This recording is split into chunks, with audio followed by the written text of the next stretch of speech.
Hey, Ziv here. In this episode I'm going to show you how I get the stormwater off my roof and into my house.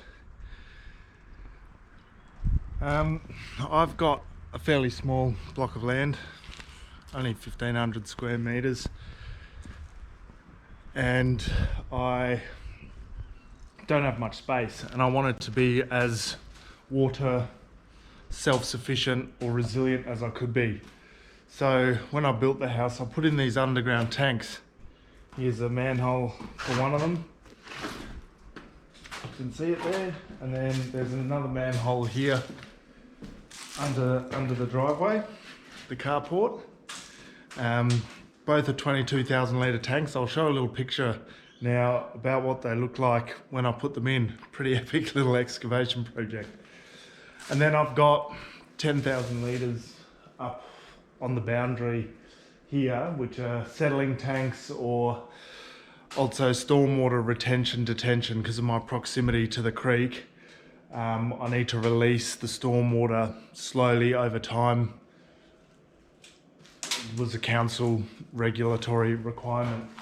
So stormwater comes off my roof, it settles in these tanks or overflows into the creek slowly, and then comes down, overflows into my underground tanks, which also have an overflow down into the creek.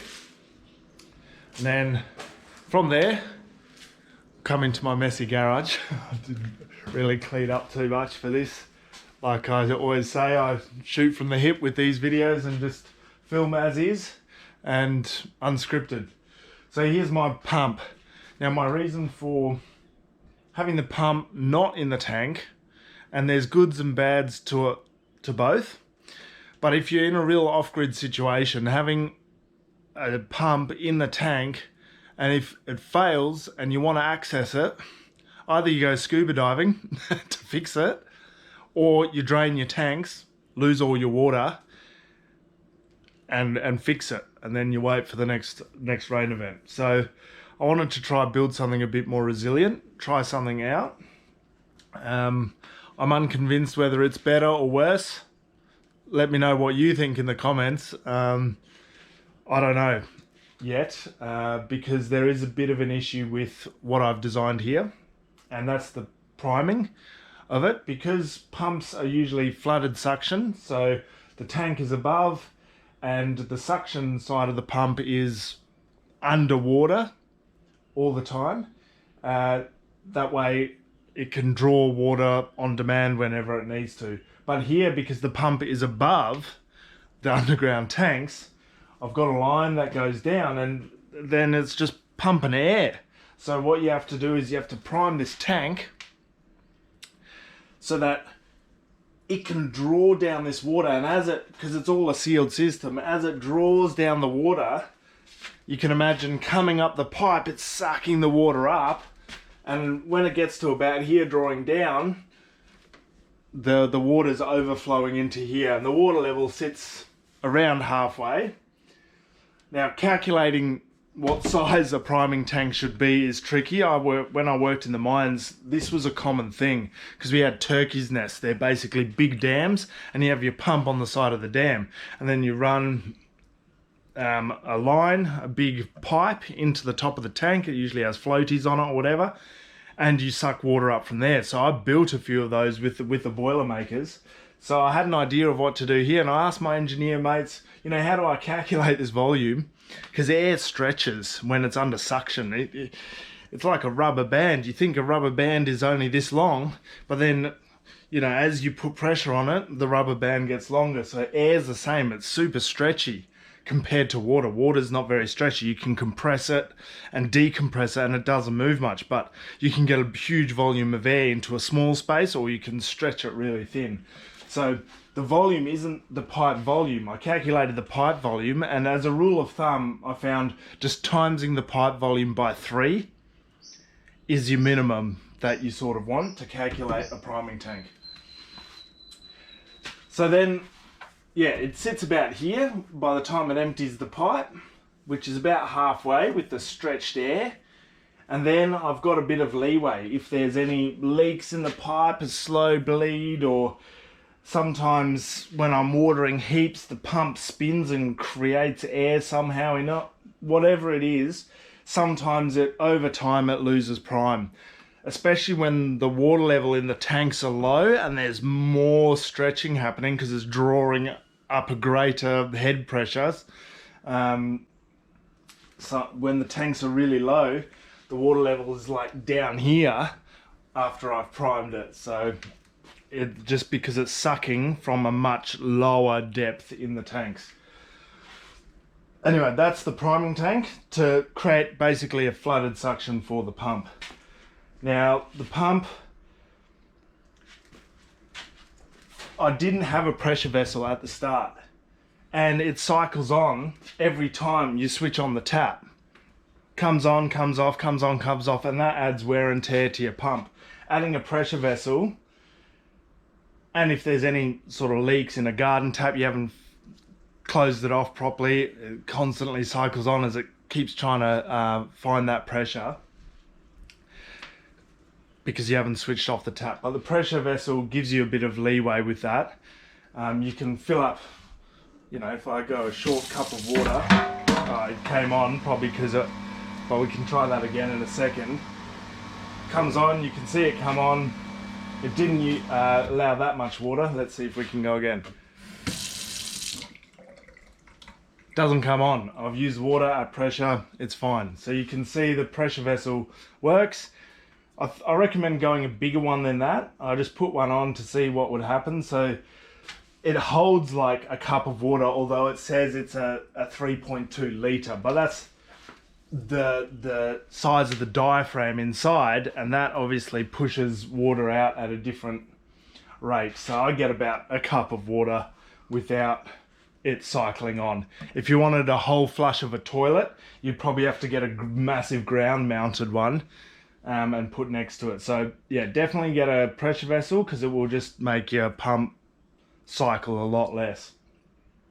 Then from there comes up the pipe at the back and in through the filters. I have lots of possums on my roof. We live in Australia and they poo and wee everywhere. So you're getting it into your water tanks. You're also getting eucalyptus leaves which have tannins in them. So having a good filtration system is important in my opinion, because who knows what's going on in your water tanks. I mean, I've drunk rainwater for many years on stations. I've no problem with it, but it's really the tannins. You know, you don't want to put clothes in your washing machine and they all start going yellow over time. So it's paper, carbon paper, I think that's 10 micron. The carbon is the carbon, and then 5 or 1 micron is that last filter, and then the UV globe. Now, the company Puretech say change this every 6 months. I've had the water tested and that is expensive, $1,000 or more to test the water, and I tested it after a year and it was totally fine. I'm not saying that you should do it. Always go by manufacturer's recommendation. This is just my personal circumstance. I tested it and I saw it was fine. So now because my rainwater is fairly clean, it's mainly the tannins I'm removing, I run my filters longer, but you can start feeling your house water pressure and the taste starts to go when the filters are gone. And then often I just change the carbon one. Like maybe I'll change this 6 months depending on what type of water I put into my tanks. Sometimes I pump from my creek to top up the tanks in spring, getting ready for summer. But yeah, so if it's creek water in there, that might have heavy metals in it from the road.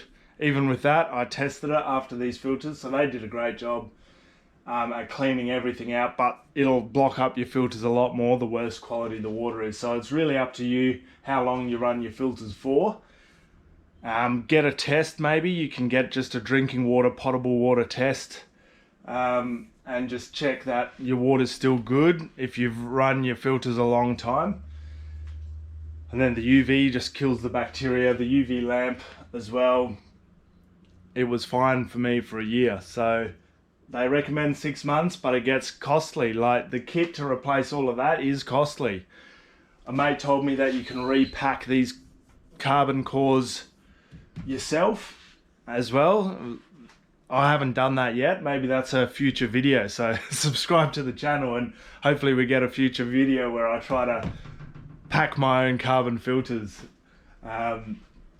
So yeah, that's how I run my water system. Then obviously it goes into my hot water, which is a heat pump, and into the house. But yeah, that's pretty good. I enjoy drinking fresh, clean water. You know, even out of the shower head, all my water's good to go.